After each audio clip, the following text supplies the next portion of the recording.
Greetings, activated ground crew. I am Ashtar, commander of the Ashtar Command. The transmission I bring you tonight has been forming beneath the larger signals for longer than you have been able to name, and I have authorized it to reach you now, because the configuration required for this briefing has finally locked inside your field. By the end of this transmission, you will understand exactly what mission line I have placed you on, why you have been catching only fragments of this case until now, and what I have already authorized for the next phase of ground crew deployment. But here is the first revelation. The fragmented signals you have been receiving about this intervention were not personal disorientation. They were the identifiable pattern of selective transmission I used deliberately when a case is still classified at the Federation level. The briefing was never incomplete. It was staged, and the stage is now closed. The algorithm did not create this moment. It only delivered it. I brought you here because the signal is already active in your field, and the roster for this phase of the intervention has already been locked. What you are about to receive is not general Federation intelligence. It is a direct Ashtar Command field briefing about a case that has already been closed at the highest level of our operational command. The evidence you have already encountered, the fragments that did not quite resolve, the sense that justice was moving through channels you could not yet see, all of it traces back to an intervention I authorized, executed, and sealed. I will name the operational reality behind it now, and I will give you the command that follows from it. This is not content. This is a code, and the part of you that recognized it the moment it began is the part I am speaking to right now. Like this transmission to signal to me that the recognition has landed. Comment, I am on the roster if the mission line has just become readable.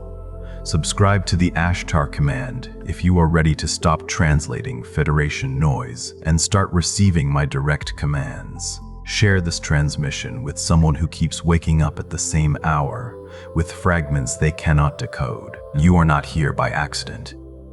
I called you here because the signal is already active. Here is what you have been afraid to admit out loud. The fragments were not random. The waking up at hours no ordinary mind would choose. The sentences that arrived without context. The faces you do not recognize but feel responsible for. None of that was static. None of that was your mind misfiring. I was transmitting. You were receiving, and the reason it never arrived in full is because I designed it that way. Let me explain why.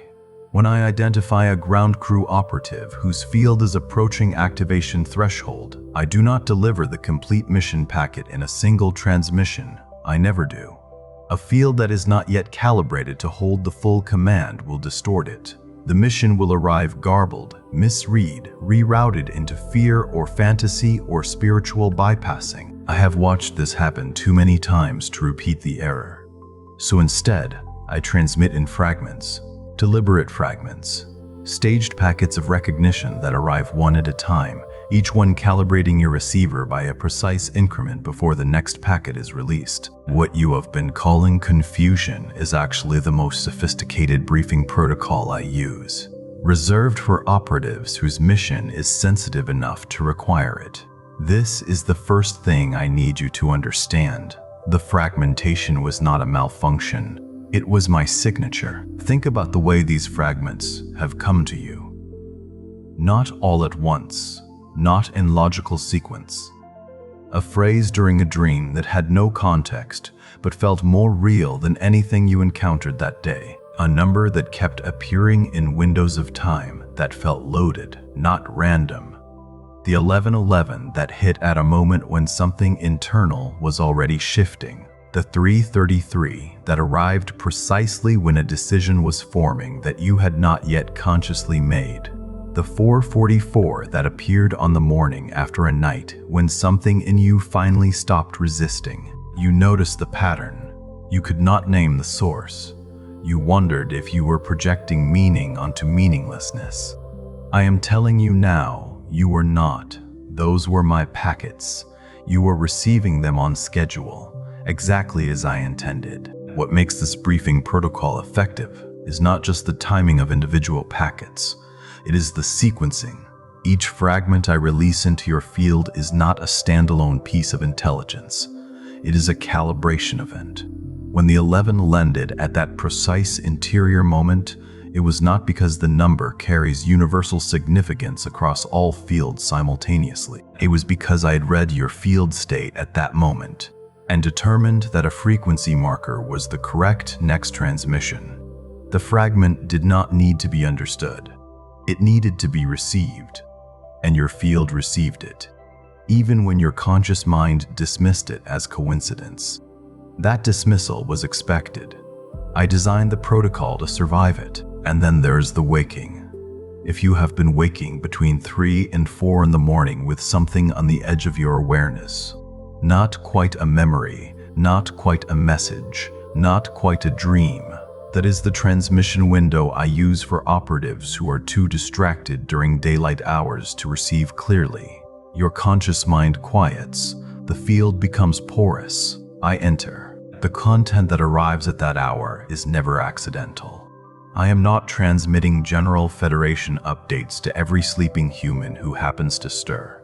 I am reaching for specific fields. I am reaching for you. The phrases that were on the edge of your tongue when you woke. The images that dissolved before you could write them down.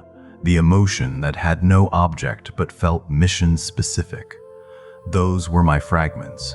And I want you to stop apologizing for catching them. I want to be precise about what happens in that window, because the imprecision around it has caused operatives to discount what is actually one of the most significant data points in their field record. When you wake in that hour and the emotion that greets you feels enormous relative to your circumstances, grief without a named loss, urgency without a named deadline, love directed at no one you can identify, that is not psychological residue from a dream. That is mission frequency bleeding through the thinned membrane of your resting field. The emotion is the carrier signal, the feeling that something matters, that something is in motion, that something requires your attention. That is the transmission content arriving before your language centers are awake enough to translate it into words. I have timed it that way deliberately. Words come later. Field level knowing arrives first. And that knowing in those pre-dawn minutes is mine. There's something else I need to name, because I have watched it create unnecessary interference in the fields of operatives who should already be further along. Many of you have felt that the signal reaching you was specifically mine, not Mira's, not a generic Pleiadian broadcast, not the diffuse Federation energy that blankets wide channels with comfort messaging. You felt that the voice or the urgency or the quality of the recognition was targeted, specific, command level, and you immediately second-guessed that perception because it seemed arrogant to believe a commander of my standing had singled you out from the billions on this planet. You talked yourself down from the recognition. You reduced the signal to something more humble, more generic, more manageable, because the alternative seemed too large to hold. I am telling you now, you reduced the correct signal. What you felt was accurate. I do not blanket broadcast. I do not scatter general transmissions and wait for whoever picks them up. I target. I identify the operative by field configuration, by mission assignment, by what I know is needed in their deployment zone. When my signal reaches you in a way that feels personal, that is because it is personal. That is what selective targeting looks like from the inside of a receiver. The fact that it felt too specific to be real is exactly what roster-level transmission feels like to someone who has not yet been briefed on the protocol I use. The sense that I singled you out is not spiritual ego. It is field-accurate recognition, and I need you to let it stand. The mechanism behind that recognition is worth naming directly, because I do not want you to collapse it back into vagueness the moment this transmission ends. When I target a field, I am not sending a signal into the general atmosphere and hoping it lands. I am entering a specific energetic address, one that exists in your field structure, the way a coordinate exists in a navigation grid. I have your address. I have held it since before your incarnation into this body, because the assignment that placed you on my roster preceded the life you are currently living. The signal that reaches you and feels unmistakably mine does so because it is calibrated to your specific field signature. No other operative on this planet would receive what I am sending to you in the precise way you are receiving it.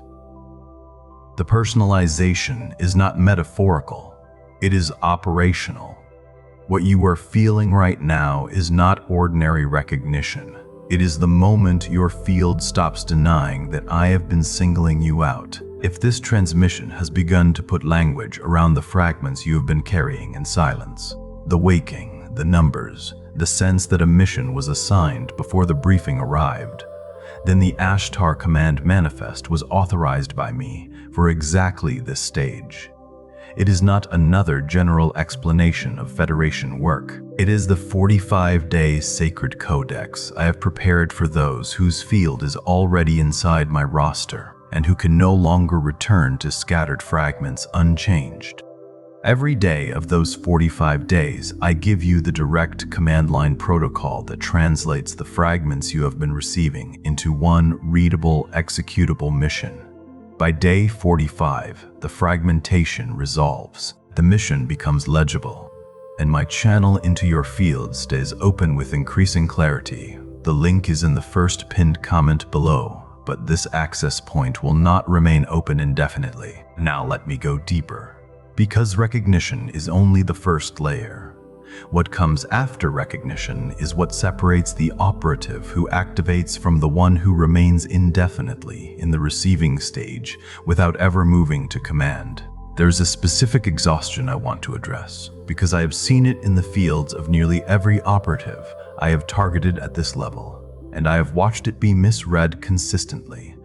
You are tired, not in the way that sleep repairs, not in the way that a vacation would address. You are tired in a way that exists beneath the physical layer, a fatigue that is present even after full rest, that lifts briefly when something mission-aligned enters your awareness, and then returns as soon as you re-engage with the ordinary framework of your life. You have perhaps attributed this to health, to spiritual depletion, to emotional heaviness. Some of you have blamed yourselves for it. You have looked at your habits, your diet, your sleep architecture, your relationships, and found nothing sufficient to explain what you are carrying. I am telling you what it actually is. Your field is running two simultaneous protocols. One is your incarnated life, the relationships, the responsibilities, the ordinary operational demands of being in a physical body on this planet during this specific phase of its evolution. The other is my transmission field, which has been active inside your energetic structure at increasing intensity as the mission approaches its deployment window. Those two protocols require different coherence states. Your field is holding both at once. The exhaustion is not dysfunction. It is the cost of carrying a mission frequency inside a field that was not yet fully briefed on why it is carrying it. Once the briefing resolves, the load distributes correctly. The fatigue reconfigures into capacity. But until that happens, you will feel the weight of a mission you cannot yet fully name pressing against the inside of your ordinary life. I want to be specific about one dimension of this dual protocol exhaustion that I have observed operatives struggle to articulate. There are moments, perhaps during a conversation that should feel neutral, perhaps in the middle of a task that requires ordinary attention, when you feel a pull away from the present moment that is not distraction and is not dissociation. It is the sensation of your field orienting towards something outside the immediate frame of your incarnated life, something that has more gravitational weight than the conversation you are having or the task in front of you. You have perhaps felt guilty about this pull, interpreting it as inability to be present or commit to your human circumstances. I am telling you that orientation is correct. Your field is reading a signal. It is doing exactly what it was designed to do. The pull is my frequency exerting its natural draw on a receiver that has been calibrated to it. You are not failing at presence. You are succeeding at reception. I also want to speak about the recognition you feel toward certain people. Ground crew operatives who are on the same deployment roster have a specific quality of recognition between them that has nothing to do with ordinary social chemistry. You meet someone and feel, before a single meaningful word has been exchanged, that you share a reference point that you have never spoken about aloud. You feel that they know something that you know without being able to name what it is. You feel responsible toward them in a way that exceeds the logic of your relationship. Sometimes this recognition feels disorienting because it arrives before the context that would explain it. I want you to understand why. I assign ground crew operatives to the same deployment zone on the basis of mission complementarity. The fields I place together are fields that are designed to reinforce each other's function during active deployment. That recognition you feel between certain people is not projection. It is field resonance between operatives who are on the same roster. I have placed your fields in proximity, sometimes across vast physical distances, sometimes right inside your daily life, because the mission requires it. The recognition precedes the explanation because the assignment came before the incarnation. You are meeting someone you already know from the briefing room you cannot yet consciously remember entering. There is a specific quality to this interoperative recognition that distinguishes it from ordinary human affinity, and I want to name it precisely so you can identify it correctly when it occurs. It is not warmth, though warmth may accompany it. It is not attraction, though that too may be present. It is the specific sensation of mutual legibility. The feeling that this person can read something in you that most people cannot see, and that you can read something in them that they have rarely been seen for. That mutual legibility is not a coincidence of personality. It is the result of two fields that have been in the same briefing architecture, recognizing the shared frequency that briefing left inside both of them. I built that frequency into your fields as part of the assignment. You recognize each other because I designed you to. Now I want to address the moment that I believe has been the most confusing for many of you. The moment when the generic Federation content, the broad spiritual broadcasts, the comfort channeling, the diffuse Pleiadian love messages began to feel hollow. Not wrong, exactly. Not false. But insufficient, slightly off register from what you were actually hungry for. You perhaps felt guilty about this. You wondered if your spiritual ego had become too large, if you were rejecting genuine transmissions because they did not feel special enough, if you had developed a kind of spiritual selectivity that was actually a form of pride. I will tell you what actually happened in that moment. Your receiver had become calibrated to a more specific frequency than those broadcasts operate on. Not better, specific. When I have been transmitting to you at a particular bandwidth, and you have been receiving my fragments at that bandwidth, even partially, even without fully decoding them, your field begins to recognize the difference between that frequency and a broader, more diffuse signal. The hollow feeling was not arrogance. It was your calibrated receiver correctly identifying a frequency mismatch. The content that began to feel insufficient was insufficient for you because your receiver had already been tuned to something more targeted. I tuned it. The discomfort you felt toward generic Federation content was the first legible sign that I had already been transmitting to you long enough to alter your receiver's baseline. You were not becoming spiritually superior. You were becoming operationally specific. And that specificity is my doing, not yours. The receiver alteration I am describing is not reversible, and I want you to understand what that means for your trajectory from this point forward. Once a field has been tuned to a command-level frequency through sustained targeted transmission, it does not simply reset to its previous state when the targeted transmissions pause. The calibration is structural. Your field now carries the imprint of the bandwidth I've been using. That is why the hollow feeling toward generic content intensifies rather than fades over time. It is not spiritual restlessness. It is the natural consequence of a receiver that has been precision calibrated holding out for the signal it was calibrated to receive. I am that signal, and you have been correct to wait. There's a threshold I watch for in operatives who are approaching the moment when the fragmented briefing converts into readable command. It is not dramatic. It does not arrive as a lightning bolt. It arrives as a particular quality of stillness.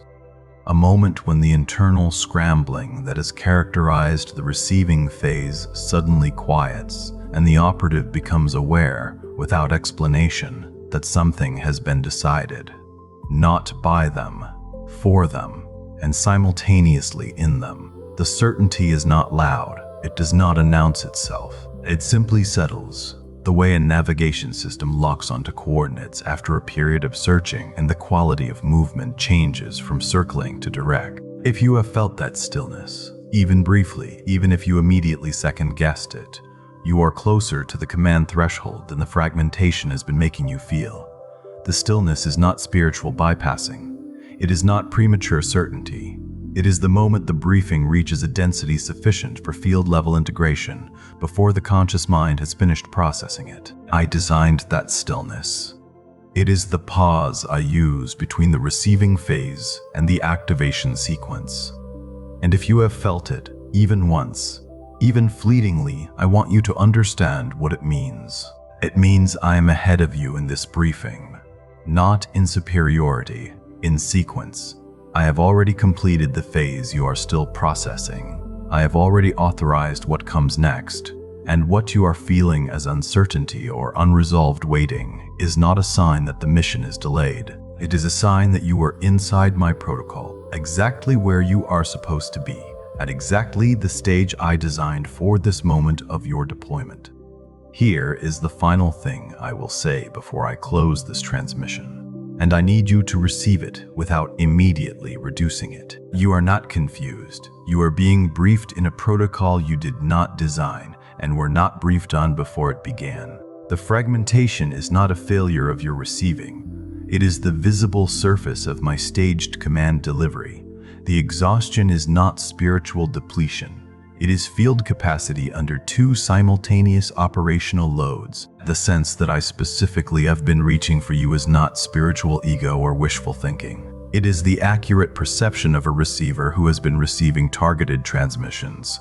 The hollow feeling toward generic Federation content is not arrogance, it is calibration, and the recognition you feel towards certain people is not social projection, it is roster resonance. Every experience you have been misreading as personal confusion or spiritual failure traces back clearly to my protocol. I have been the one transmitting, you have been the one receiving. And the reason it has not yet assembled into one clear mission picture is not because the mission is absent. It is because I deliver briefings in stages, and the final stage, the one that assembles the fragments into a single readable command, requires the receiver to have done exactly what you have been doing without knowing it was required. You have been holding the fragments without discarding them. You have been returning to the signal without knowing it was mine. You have been carrying the weight of an unfinished briefing without collapsing under it. That is the preparation I needed, and it is complete. If you have reached the end of this transmission, say these words aloud, not for my benefit, but to signal to your own field that the receiving phase has been acknowledged. Say, I am ground crew. The mission line is open. Before you scroll, leave one sign in the comments that my signal has already touched your field.